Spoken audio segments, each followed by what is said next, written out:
talo oluliwo lwa kuyiga Muhoozi kumusavinga application bamuwadde ennaku 7 yewozeeko.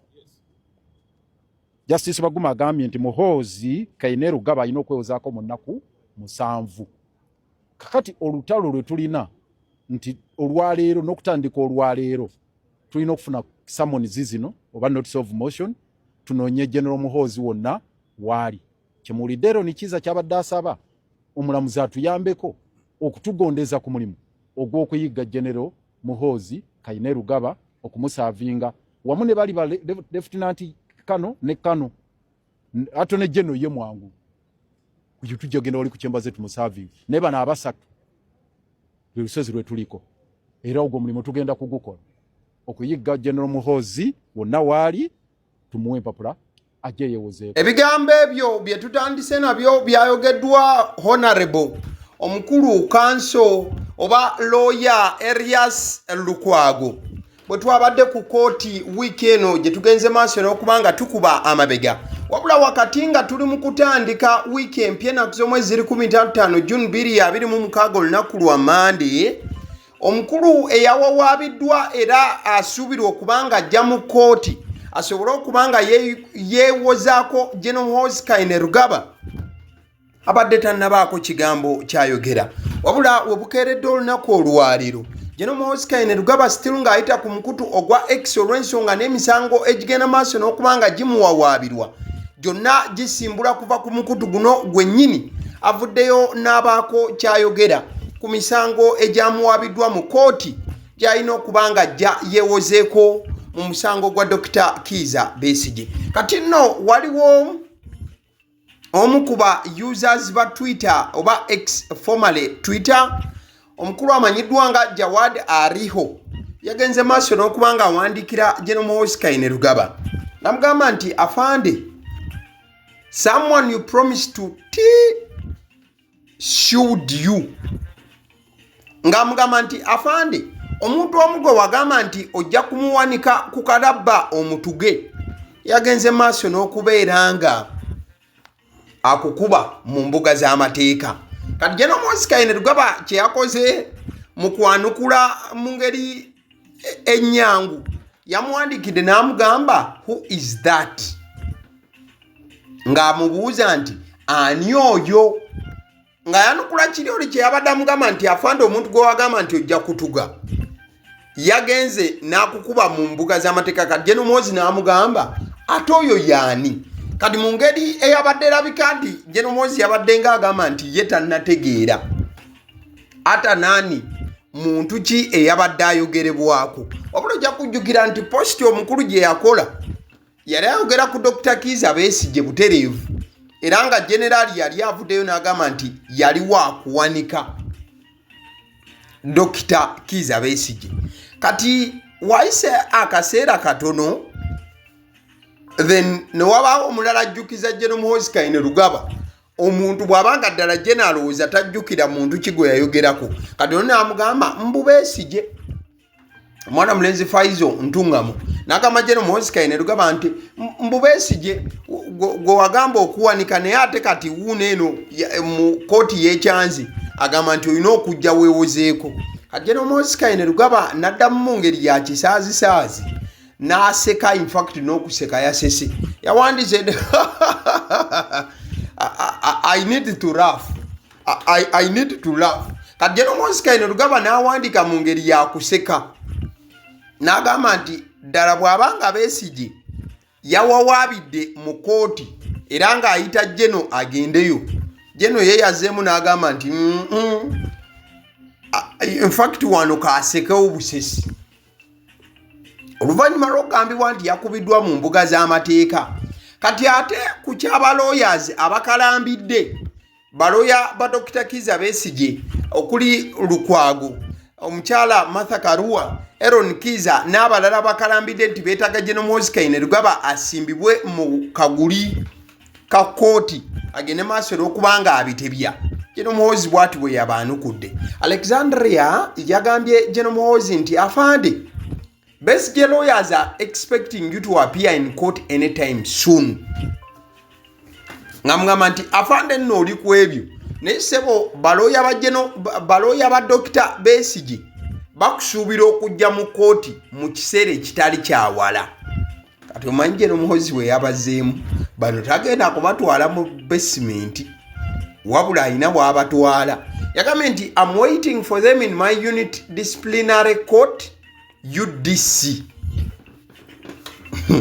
General Muhoozi yagambye nti balooya ba Dr. Kizza Besigye kyagenda okubanga abakolera ate omulundi guno agenda kubayitika abakkate mu kakiiko ke akakwasisa empisa eyo gyagenda okubanga abakangavvulira.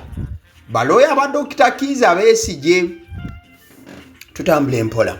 Mukwano gwange njagala okujjukiza nti guno gwe mulundi ogusookedde ddala General Muhoozi Kainerugaba okubaako kyayogera oba kyawandiika bukya babadde bamukuba mu kooti enkulu oba bukya kooti enkulu yavaayo nemuweereza order oba neteekawo order nti ye n'abantu abalala abateekebwa ku file balina okubanga bajja beewozeeko. Ezimu ku nsonga ezikubya Dr. Kizza ezikubya General Muhoozi Kainerugaba mu kooti kwekubeera nti there was a filing of a human rights application accusing General Muhoozi Kainerugaba of violating Dr. Kizza Besigye's constitutional rights. Kati nga waliwo human rights application yakolebwa side ya Dr. Kizza Besigye wamu ne bannamateeka be ne bagiteeka mu kooti enkulu nga bagamba nti General Muhoozi Kainerugaba yalinnyirira eddembe lya Dr. Kizza Besigye. Kati buli lukya ebintu byongera kubanga bitabuka era bw'otuula ne wekenneenya filings ze baakola mu kooti Dr. Besigye wamu ne Haji Obied Lutale bagamba nti ezimu ku statements ezibadde nga zoogerebwa General Muhoozi Kainerugaba ng'aziyisa ku mukutu gwe ogwa X zibadde zitiisatiisa obulamu bwa Dr. Kizza Besigye wamu n'okubeera nga eddembe lye lirinnyirirwa wamu n'okubeera nga era balinnyirira eddembe obanga ebigambo ebyogerwa General Muhoozi Kainerugaba ku X birinnyirira eddembe lya Besigye naddala mu kaseera nga atakabana okufuna fair trial oba okubeera nga kooti emuwuliriza mu bwesimbu era nga ezimu ku posita ezisinza okubeera nga zisimbwamu olunywe kwe kubeera nti ku Heroes Day omwaka guli generali yawandika n'agamba nti Besigye yandigwanye okubeera nga ateekebwa ku kalabba oba n'atugibwa ku lunaku lwa Heroes oba olunaku lw'abazira ku Heroes Day. Era wano ayina ne statement geno gye yakola still ku X kubanga wano kooti nayo yasimbye ku X wano basinze okubanga basimba amakanda. Waliwo yamwandika n'amuyita dead man walking nti oba Besigye mulambo ogutambula bw'obanga okivunudde n'okizza mu lulimi Oluganda. Kati omulamuzi Emmanuel Baguma ye yatoye order, Justice Emmanuel Baguma ye yatoye order nti General Muhoozi Kainerugaba wamu ne ba respondents abalala balina okubanga bafairinga defense yaabwe ng'ennaku z'omwezi 18 tezinnatuuka oba we bunaatukira ng'ennaku z'omwezi 18. Jjukira leero ziri ennaku z'omwezi 15. Kati kitegeeza General Muhoozi alina ennaku endala 3 zokka okubeera nga yataddeyo dda okwewozaako kwe mu kooti. Jjukira okuwulirwa kw'omusango guno okuddamu ng'ennaku z'omwezi 3 June. Kati abantu abalala abali ku fayire eno abalina okubanga beewozaako ng'oggyeko General Muhoozi Kainerugaba kuliko Attorney General oba Ssaabawolereza wa gavumenti ne kubeerako Kano Peter Ahimbisibwe ne Lieutenant Kano Ephraim Byaruhanga. Bonna bateekeddwa ku fayire eno balina okubanga bavaayo beewozeeko.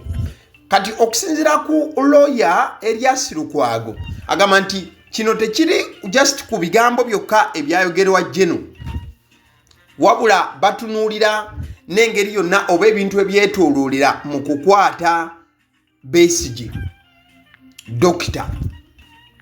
kati bagamba nti bw'otunula ebigambo ebibadde byogerebwa Jeno n'otunula n'engeri dokita gye yakwatibwamu na byonna y'ensonga we basinze okubanga basimba amakanda.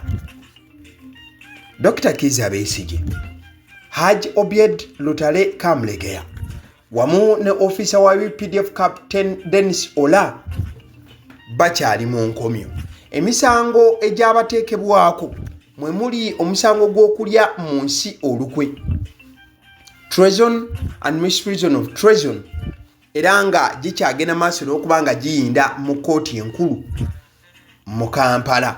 Wabula emisango gino we gibeerera emizibu ennyo nti gye gikomekkereza singa bano gibaka muvi oba omulamuzi singa akeera n'akabatema basobola n'okubeera nga bateekebwa ku kalabba. Emisango gino mulimu n'omusango gw'okugezaako okubeera nti baali baagala okuseketerera n'okujja gavumenti eri mu buyinza. But ebbanga lyonna side ya defense ebadde nga ebuuza oludda oluwaabi luleete ebyo ebisinga okuba nga biruma Dr. Kizza Besigye oba nga bimulumika ku misango gino. Wabula ojja kujjukira baatuuka n'akaseera okubeera nga baagala okuleeta abalumiriza dokitaali, wabula nga ate tebabateeka mu kamera oba nga baagala okuba nga baba protectinga n'okubakweka. Ekintu side ya defense kye yasimbira ekkuuli ne Ssekusimba yenna. Ennaku z'omwezi 11 June z'ennaku nga nnya emabega, era still wazeemu omukoosi mu musango guno. Dr. Kizza Besigye wamu ne Hajji Obied Lutale baaganye okujja nga bagamba nti tebajja kujja mu kooti, at least leka basooke balabe kooti egenda kuba ehandolinga etya naddala ensonga y'okulaba nga General Muhoozi ajja mu kooti. Kati ate generaali ye okuyita ku X abasekeredde busekerezi. Ojja kujjukira nti guno si gwe mulundi ogusoose nga Jeno bamusamoninga ewantu n'atalabikako. Ojja kujjukira nti gye buvuddeko paaliyamenti y'eggwanga bamuyitako ajje n'atajja, ate ku mukutu gwa X akawunti ye newandiika obubaka obwali busekerera ba MPs n'okubeera nti abayita baddiikuula. Kati awo abaali bayisa olugayo bw'okulaba nti nno bawakanya X hand eno kyekyokubeera nti generaali teyalabikako.